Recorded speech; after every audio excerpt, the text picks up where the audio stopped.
And welcome back, everybody, boys and girls of all ages. Welcome to the long. Actually, I used the bathroom before I started this podcast, and I wanted an introduction because usually I don't know what. I just start. I just click the button and I clap, and then I go in and I say, "Welcome to the Long Training Podcast." Oh crap! I already forgot it. No, I was gonna say, "Welcome to the Big Body." Welcome to the Big Body Pod.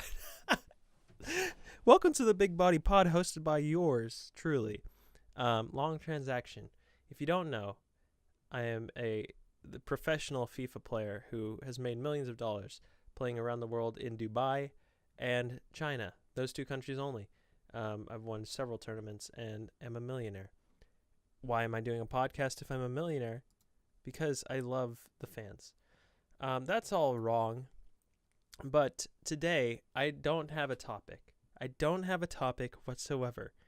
And I was trying to think of one, and I couldn't.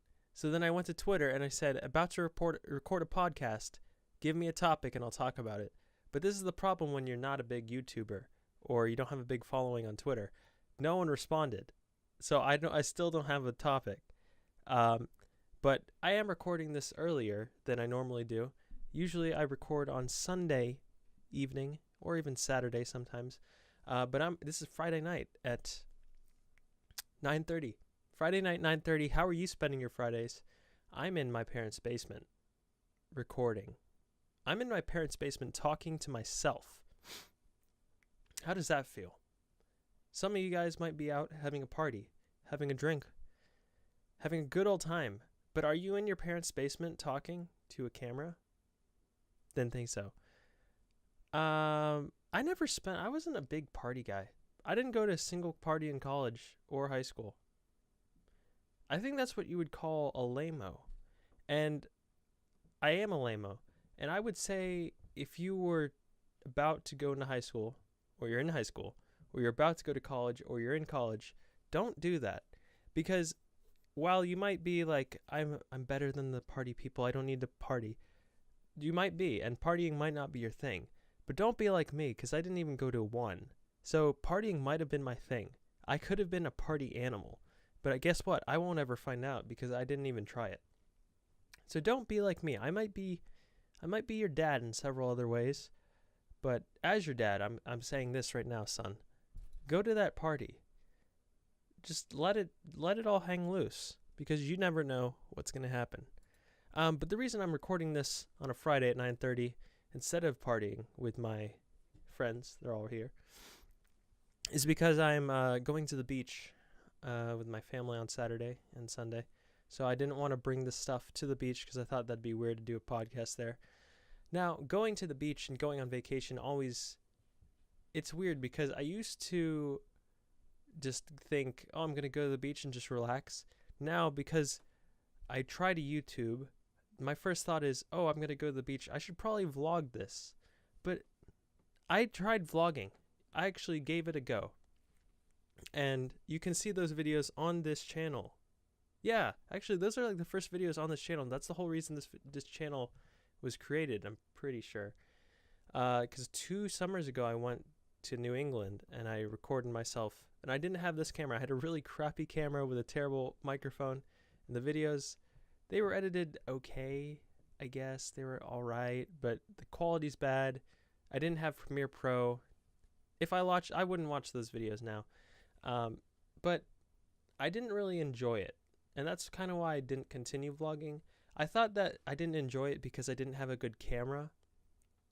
And while this camera isn't a spectacular camera. It's not a Canon 80D. It doesn't have 4K. It's not incredible. Sometimes the lighting's weird. Sometimes the focus is weird.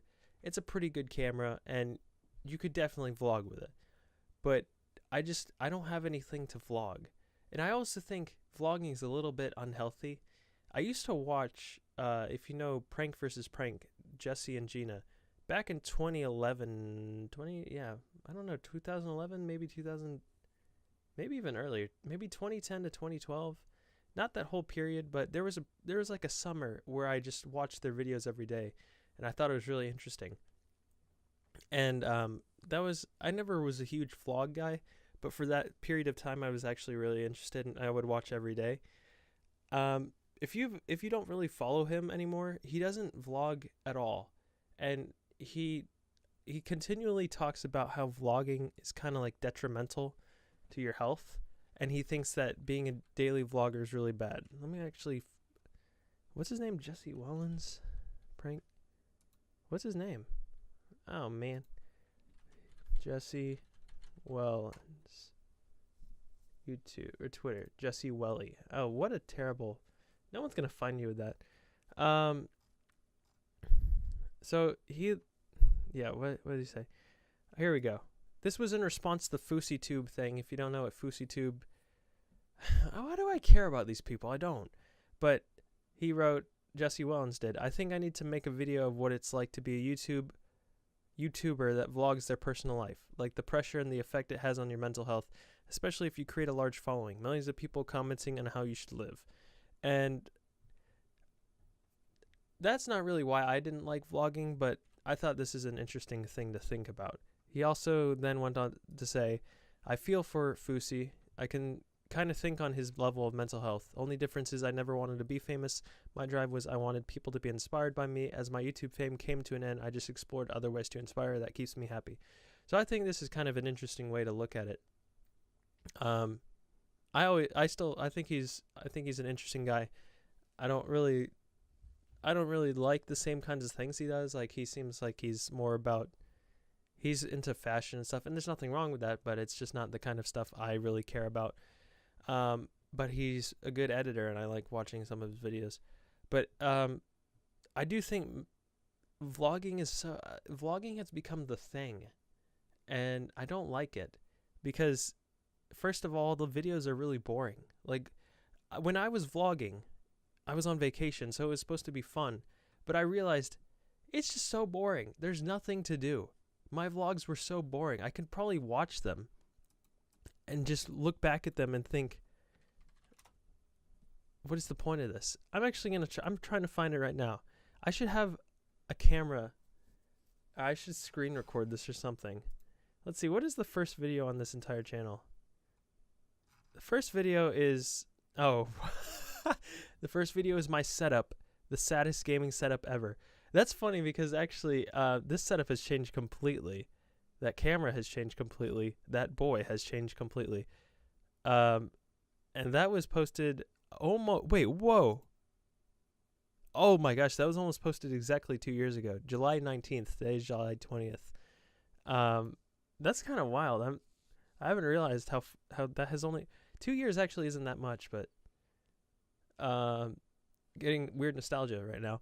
My saddest gaming setup, that reason that's funny is because, let's see who, Phil2 tried said, hey LT, could you do a quick setup tour? I think yours might be more interesting than a setup from Just Gamers since you also do music. And that setup tours I really think are interesting just because I like to see what other people do. And this isn't, when I say I don't like vlogs, it's not to be someone who's like, if you watch vlogs, you're stupid. Because that's not how I like to think. It's not something I like because I think they're boring, but maybe some people like to see the cinematic shots. The only thing is I never see any cinematic shots in vlogs except for like Casey Neistat. And then the only other cinematic shots I see are basically copying Casey Neistat. So it's like you either see a really boring vlog where it's like, I'm going to go eat, cut, I just ate food, or it's like people putting a camera down, they walk forward, then they change the camera angle, they walk, and it's all the same kind of Casey Neistat stuff, which I think is just kind of copying, and you got to have your own style. But setup tour, I will do that because I like those. The only thing that is making me not do it right now is I actually bought a bunch of computer stuff because it was Amazon Prime Day, and I want to build a new computer, partly because I want to stream more, and I couldn't stream Fortnite and play it at the same time because my old computer isn't good enough.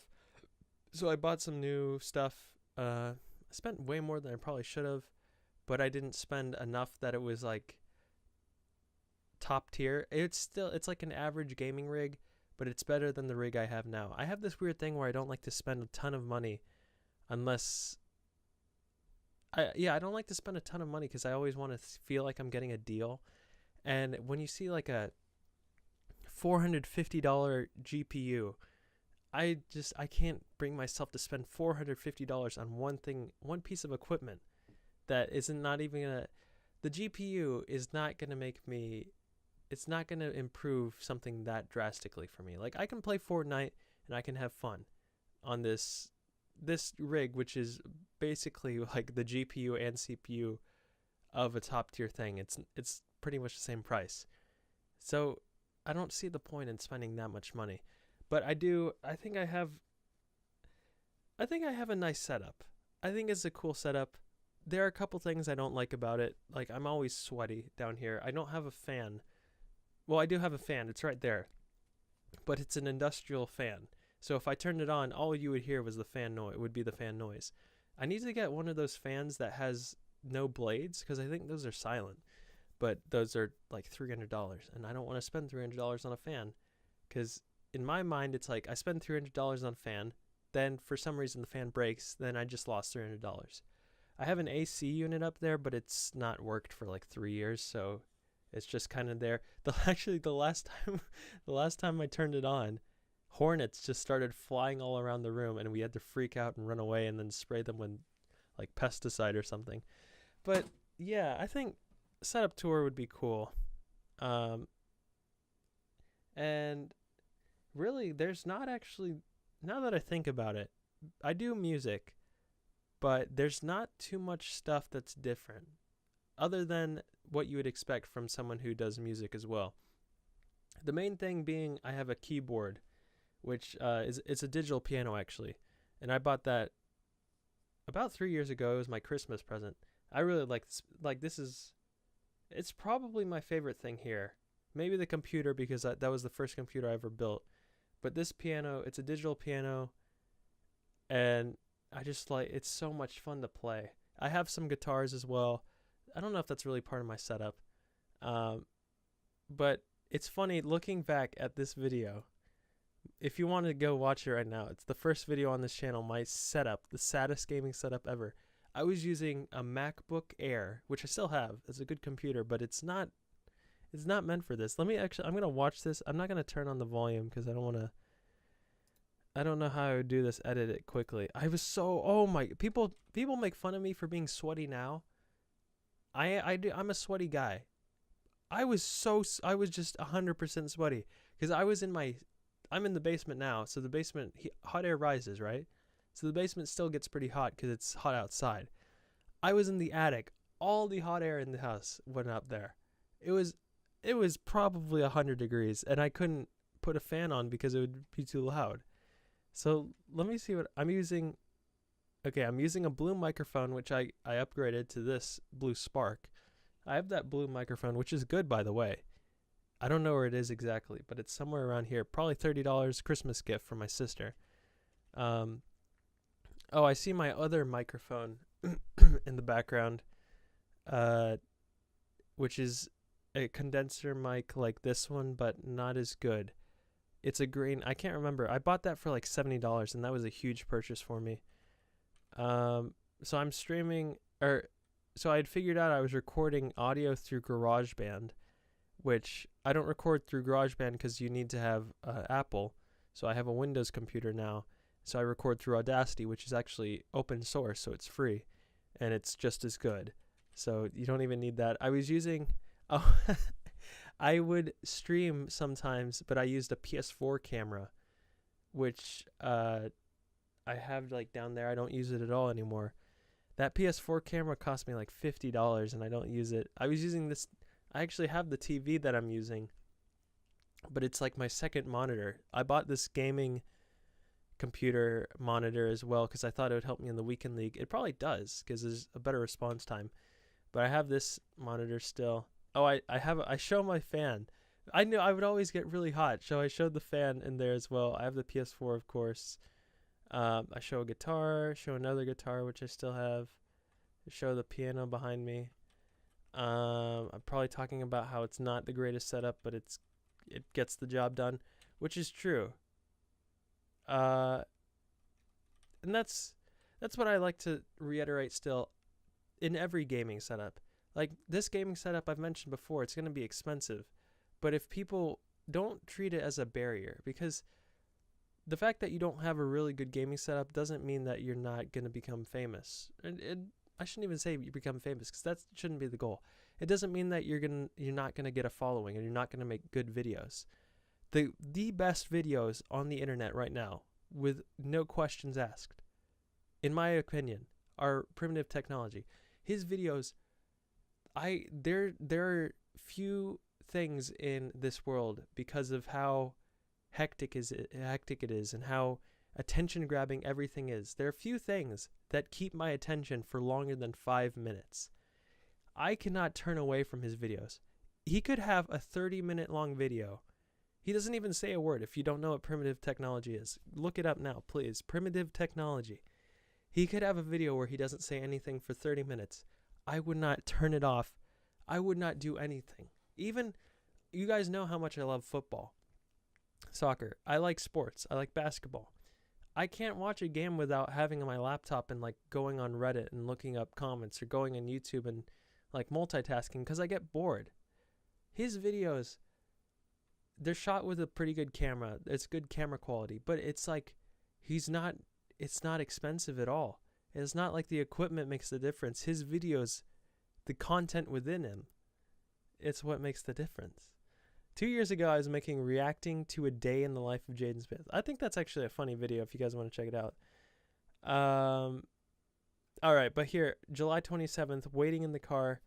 Then I have driving 10 hours on the East Coast, then driving all day, then the beach, and scariest lightning strike ever.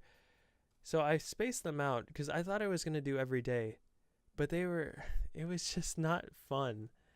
The scariest lightning strike ever actually has 233 views, which is a considerable amount, which is funny because the thumbnail. This is the thing about YouTube that I can't stand. So this YouTube video is no better than any of the other ones. The only reason that it has more views than I have subscribers on this channel is because the thumbnail is a scary lightning strike, which actually is not photoshopped. That was the lightning strike, and it was pretty scary. But I was listening to a podcast, I think it was the H3 podcast, and they mentioned how with most YouTubers now, what you do is you start with the thumbnail and the title, and then you work your way backwards, that's so funny to me because that is not how my brain works at all. And that's why I would say I'm a bad YouTuber. I'm a terrible YouTuber. I don't do caps in the title. I don't do like faces where I'm like, oh my gosh. I don't do those. I don't put emojis. I don't clickbait. And that's why I'm a bad YouTuber. But I don't care. I think it's so, for lack of a better word, I think it's really lame. I just think it's so lame. Like, this scariest lightning strike ever, it's not a clickbait thumbnail.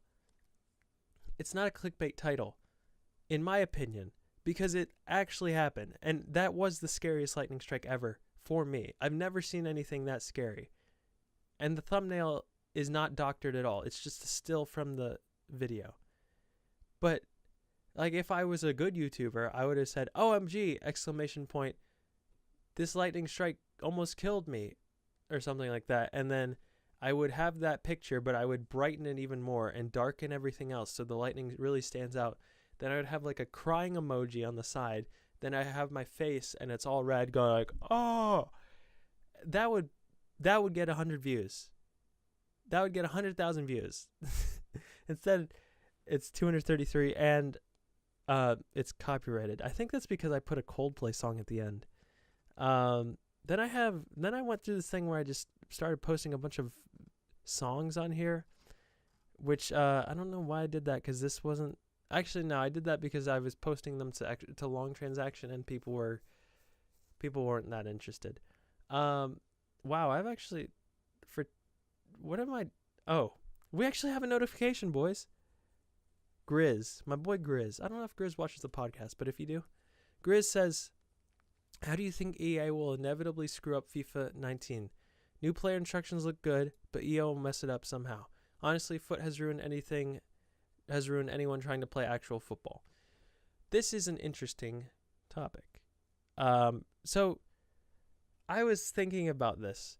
Now, I'm not going to make fun of, or I'm not trying to like pick on Grizz, but I do think the FIFA community has a tendency to not be supportive of FIFA, which I can understand because I have definitely not been supportive of FIFA in the past, but it's not necessarily because of the gameplay. It's usually because I don't think the gameplay is that great, but more importantly, I think that they kind of prey on like gambling addiction basically. And most of the time it's gambling addiction that comes from small children because they don't think of it as real money. They think of it as FIFA points or coins. So it's not they don't have a dollar to FIFA point ratio in their mind. It's just spending FIFA points, and they see these videos of YouTubers who are sponsored by like FIFA or like backed by FIFA, and they see them spending hundreds of dollars, like thousands of dollars, actual thousands of dollars worth of FIFA points and not getting anything. I've seen multiple videos of people spending $2,000 not getting anything like 90 plus rated, not getting team of the years, not getting team of the seasons or something. Just if you're going to spend $2,000, you should have the best team in the world. You should have every good player, in my opinion. You shouldn't really need to spend thousands of dollars to get that. But with that being said, I do think the gameplay is okay, and I think there have been improvements. The thing is, where I think there's a disconnect, is a lot of people will see something in real life in football, and this is the mindset that I see. They watch a game on Saturday, let's say it's Manchester City. They see how well City pass the football around. They see how well City work as a team. They see how far the wingbacks push up and how they control the possession and break down defense. And it's really fun to watch. It's joyous to watch. That's such a British thing to say. It's joyous to watch, mate. But it really is, like, it's captivating. And so what I immediately want to do is emulate it. I want to reenact it, but I can't go to the park because I live in the United States. There's no soccer field. There are no football fields. I can't go to the park and like just get 11 people and be like, all right, guys. All right, you're Kevin De Bruyne. You're Jesus, Raheem Sterling. Okay, you're over there. I can't do that and like pass. So what do? It's a lot easier to just go to the other room and pick up your controllers and try to do that. But that's not how FIFA has geared its gameplay, because if everyone played like that, it would be really boring. Like, imagine people get mad when possession teams play against you in the weekend league. I get mad when that happens because I think it's really boring because you can't do anything to stop it. They just pass it around. The timing in FIFA doesn't work because it's not like in real life. Say Manchester City has 70% possession. That's realistic. 70% possession. That means that they have the possession for what is math? Like roughly 65 minutes, something around that time. Now that's a long time, but that means that the opposition has it for about 30 minutes as well. So 30 minutes, you can definitely do a lot, especially City on the counterattack. They're susceptible. But in FIFA, that's not how the meta is. That's not how the game has been geared towards. Possession can work. Players like Gorilla play possession-based. But as soon as a fullback pushes up way too high, like if you played where the fullbacks play in real life for City, you would just lose immediately because what happens? Pace rules. Pace is still the main thing on FIFA. You give the ball over in possession, immediately Chucky Lozano is just sprinting 99 pace down the field. You've got Neymar on the left sprinting. You've got Messi sprinting. Everyone's sprinting. And your fullback is just not going to catch up, and it's a low-driven 10. So it's predictable. My problem with EA is they don't cater to different play styles. Like, possession can work, but it's not going to work. It's not going to be the meta. The meta is going to be having pacey wingers and going down to do a low driven, because that's what's going to happen. I can tell you already that is exactly what's going to happen in FIFA 19. And it's not that it doesn't happen in real life.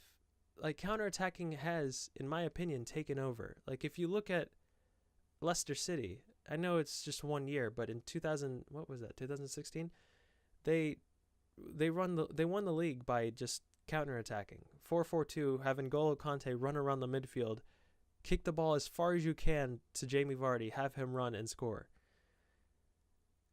So it does exist. Spain isn't the same Spain they were in 2010, 2012, 2008 because tiki-taka has not been as effective. Now that is an international football, and in my opinion, international football is completely different than club football. But the point still remains that tiki-taka isn't as effective as it used to be. However, you can't even like try to play tiki-taka anymore. There's button delay. There's just gameplay delay. There's lag. I'm going to bring it to Fortnite because Fortnite, the meta for a really long time was shotgun play. Now, if you don't know Fortnite, then this might not make as much sense to you, but I am a big fan of Fortnite. I don't think it's the best game ever. I still genuinely enjoy FIFA. Actually, is that true? I think it is. Yeah, I think it is actually. I genuinely enjoy FIFA more than Fortnite, but FIFA, the reason I'm not playing it as much as Fortnite is because I don't want to burn out. But with Fortnite, the shotgun meta was the thing for just months. People would do double shotguns, double pumps. That was patched, so then they did pump shotgun, switched to tac shotgun. Then they brought back the double pump, but they nerfed it a little bit, so it was weaker. So then it was double pumps again, but you would have to zoom in to double pump.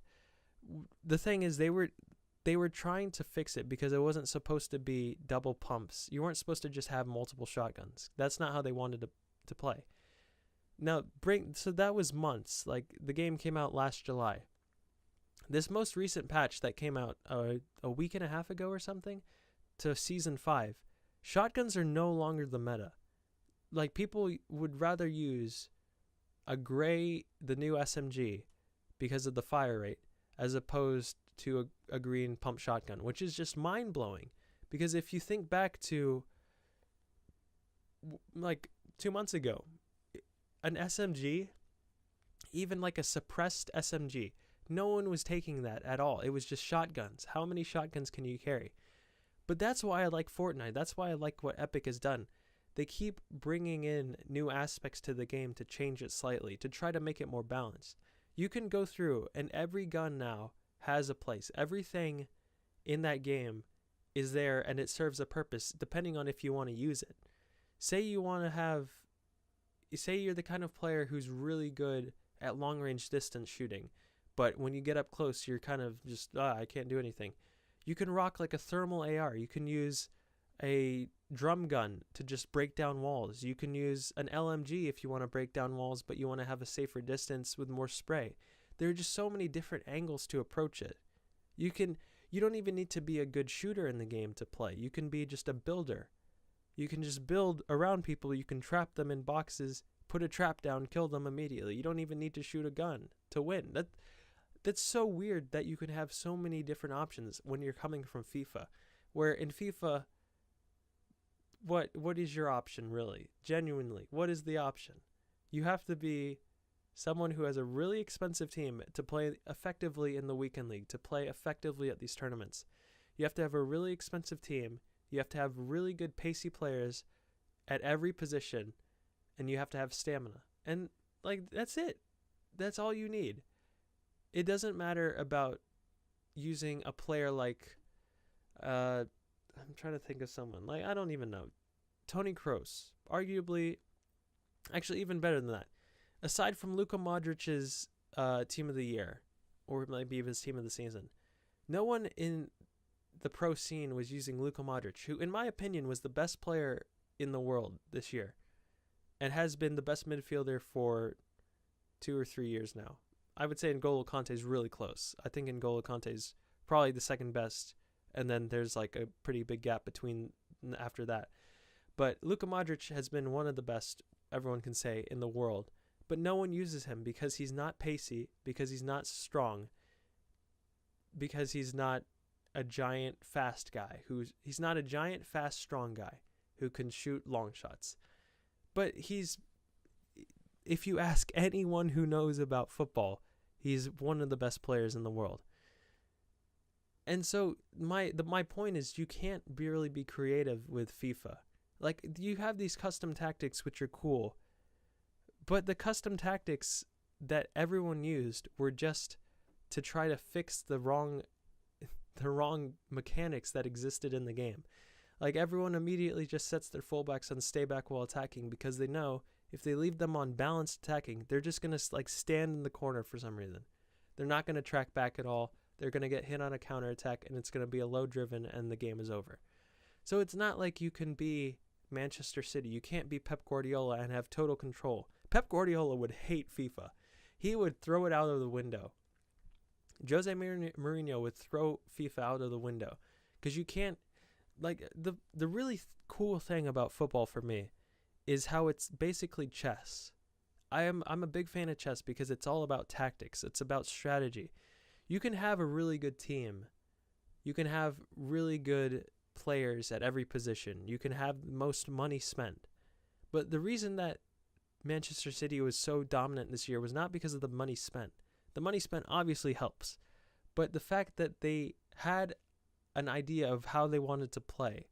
They wanted to possess the football. They wanted to have 70% possession. They wanted to have these runners to get in behind. They wanted to have quick attacking fullbacks who can get forward, who can put crosses in, but then also will be able to track back in case they lose possession, because that's the only way you can really score against City. Set pieces, Pep Guardiola's team is always susceptible to set pieces. Or counterattacks. That's the only way. So then when you get Benjamin Mendy, when you get Kyle Walker, there's a reason they're the two most expensive fullbacks paid for ever. They're fast, they can put crosses in, they can dribble, and most importantly, they can run back, and they're strong. They're strong enough to run back, they're fit enough to run back. That's like Zabaleta and Kolarov were there. Zabaleta and Kolarov, in some teams, they're a pretty good fullback, but they're not the kind of fullback who can play that way. So the whole thing is, how is the question was, foot has ruined anyone trying to play actual football. And I agree to a certain extent, because I think that they've ruined the creativity that exists. You don't have creativity. It's just trying to fix broken game mechanics and play in one meta. And I'd like to see them be able to change the game in a way that Fortnite has. If Fortnite was a thing where it was every year a new iteration, you buy that game and that's the only code, that's the only game mechanics that exist, and you can't change it till next year. Fortnite would not be that big because it would just be shotguns, and it's shotguns for a whole year, and everyone goes, all right, this is boring, you just use a shotgun. We'll have to wait till next year, then they'll make the SMG good. Then the new game comes out, they've made SMGs good, and it's like, all right, this is fun for the first 2 months, SMGs are good, let's just keep playing with SMGs. Then you keep using SMGs, and you're like, well, this is kind of boring, let's wait till next year when the shotgun's good again. And that's kind of what FIFA is, except they don't even change it. They just use low-driven fast players. Like, at least back in FIFA 13 and FIFA 14, you could use bronze players and silver players and lesser-known players. They would still have to be fast, but you could use them at least. Now it's just you have to use Ronaldo. Every player needs to be Ronaldo, and that's the only way you can win. And I don't know. It's just man, kind of sad. But thanks for the question, Grizz. I do appreciate that. Let me see what else we have. Kurt Walters. So we got 6 minutes. I can do this. Kurt Walters says, #HelpMeDad. How do you balance your passion and working full time? I do want to do outside projects, but after work I'm too I'm going to assume that means tired. I don't know. I'm too tired to do anything, sad face, and I feel like I may be stuck in this forever. I feel you 100% on that, Kurt, because that's how I felt for like the first week, even first 2 weeks of starting this job. Because in all honesty, I don't have as much time as I want to focus on my passion, which this is my passion. I really enjoyed making videos. And I do want to do outside projects just like you do. And as soon as I come home from work, the first thing I want to do is just like play Fortnite or just sleep because I'm tired. I work and I sit in front of a computer. I'm like, I don't really want to sit in front of a computer anymore. I just kind of want to sleep. But you eventually reach a point where you find things that you have to sacrifice, and you have to like give up other stuff in order to pursue your passion. Luckily for me, I'm in a situation where outside of my job, I don't really have a responsibility. It's not like I'm married or I have children, which it's good to follow your passion, but you kind of have a responsibility to take care of your children, to spend time with your family. And I do spend time with my family, but it's not like I'm raising children and I have a bigger responsibility, if you understand what I'm saying. So I'm kind of fortunate in that sense. But even with a situation where, let's say you are married and let's say you do have young children who constantly need your attention, you can still block out time, which will be solely dedicated towards following your passion. You just need to figure out where this time exists, because the time will exist. You might have to sacrifice other things, but this time will exist. And I was listening to the Ear Biscuits podcast, which is Rhett and Link, and they were talking about pretty much this exact same question. And what they said was what I just said, because I kind of copy them. But it was figure out a time, and just, if your passion is truly strong enough, you'll find the time to do it. Now, even though I am very passionate about making music and making videos, sometimes it's just like I want to, but I can't. And so what I've realized is it's better to just slowly work on something. I used to get in this habit of, if I didn't complete a song or I didn't complete a video in one day, like start to finish, recording it, editing it, mixing it if it's a song, mastering it if it's a song, like multiple passes through if it's an edit, and then publishing it. If I didn't do that in one day, I was like, it's not worth it. And so I wouldn't even start, which is, I don't know why. That's still a thing I do. It's a thing I struggle with. It's a stupid thing to do, because if you add up the times that you could spend every day, like let's say I only spent 30 minutes working on a song every day. In 1 week, that's 2.5 hours. That's 2.5 hours spent on the song, and it's just 30 minutes a day. 2.5 hours, depending on how much you want to go into a song or even a video, that's like enough to finish it. And it's just 1 week. And if you get into that mindset of just slowly working on it and building over time, instead of thinking I have to do it all right now. Like with a video, it's kind of, this kind of brings it back to the thing about Jesse Wellens. His problem was with daily vlogging and the pressures YouTube put on you, where you feel like you have to upload something every day. And so that's when you actually have to start to finish, do everything in one day. But you don't really need to do that. I mean, I keep saying in all honesty, but honestly, YouTube does kind of push that, and I don't like it, where if you don't upload every day, the algorithm doesn't favor you. But you shouldn't be thinking in terms of YouTube, because, well, actually, I don't know if that's true. If you want to be like a YouTube famous person who has clickbait thumbnails and titles, you can do that. And so this advice doesn't really apply to you. But if you want to just kind of follow a passion because you enjoy it, work on it incrementally, and hopefully over time it will build up. I know that it feels like you might be stuck in something forever. So that happens to me a lot. I really relate with this question, which is kind of weird, because it's you almost put everything that I was thinking into one question. So shout out to Kurt. But another thing about time productivity, just try to figure out what time you spend not really doing anything of importance. Like for me, time spent like kind of just dicking around, for lack of a better term, not really doing anything important, is probably late at night, because I think, I gotta just kind of chill out and unwind, which is good. You have to have a balance. You have to find time to chill and unwind. But I don't really need to chill and unwind for like 2 hours. You know what I'm saying? So instead of that, figure out what time of day you are most productive. For me, I'm actually really productive before noon. And after noon, I'm still pretty productive, because I I've just ingrained it in my mind to be productive because I had so many passions to try to follow that I needed to fit them into one day. But I am probably twice as productive in the morning as I am at night. So if I really wanted to, I should probably wake up at like 5 in the morning. Then 5 to 7, that's 2 hours. I wake up at 7 normally, but that's 2 hours. I could record and cut a video. I wouldn't finish it and it wouldn't be top quality, but I could do that from 5 to 7. Now, people don't really want me to record at 5 in the morning in my house, but I could do it. Like I could probably do that. And so you need to figure out, I don't know what your passion is. It could be videos or something, but find a time that is good. If you're more productive at night, maybe try to just stay up a little bit later. I actually really recommend waking up early, though.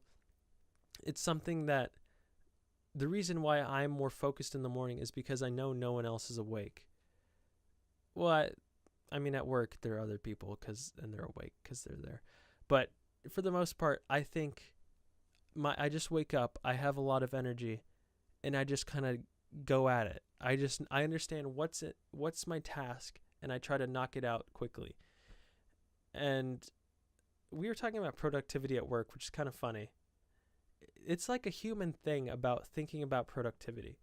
I'm personally not of the opinion that you need to block out things and you need to figure out what time you're going to, like, you don't need to time out your whole day. I was mentioning how you need to time out like a certain part of the day, but that's more about if you don't have that time available. You kind of need to set it aside for yourself. But in terms of like blocking out and planning your entire day, I think that's kind of, it makes it so that if you miss something, you feel like you've not achieved, which I don't like, because I always think life is hard enough and you need to figure out every single small battle that you can win just to feel good about yourself.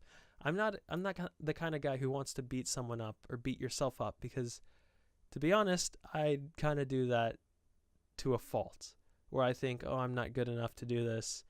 Oh, it's not, like, no one's going to like this. Like, even now, I think this is actually a really good podcast, but there's like the little part of my head where it's like, who really cares? No one's going to watch this. Why are you even, voice crack.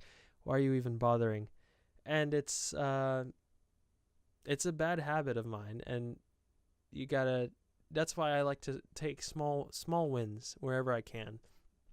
I hope that answered your question. I have a tendency to ramble, but I hope you guys did enjoy this podcast. I want to know questions down below. Shout out to Kurt and shout out to Phil. Shout out to Adam as well, who said F Alexi Lawless. I kind of agree with that. And Connor McGowan, who wrote, hey. Those were the comments in the last podcast. I hope you guys did enjoy it. Leave the advice, because it does. Leave the questions, because giving advice, even though I don't always like my advice and I sometimes just ramble for too long, I think it helps process things that I always think about. And it just helps to get a better understanding of the world that lives in my crazy, confused head. Hope to see you guys next week. Hope to be in your minds. And as always, don't forget to spare pets.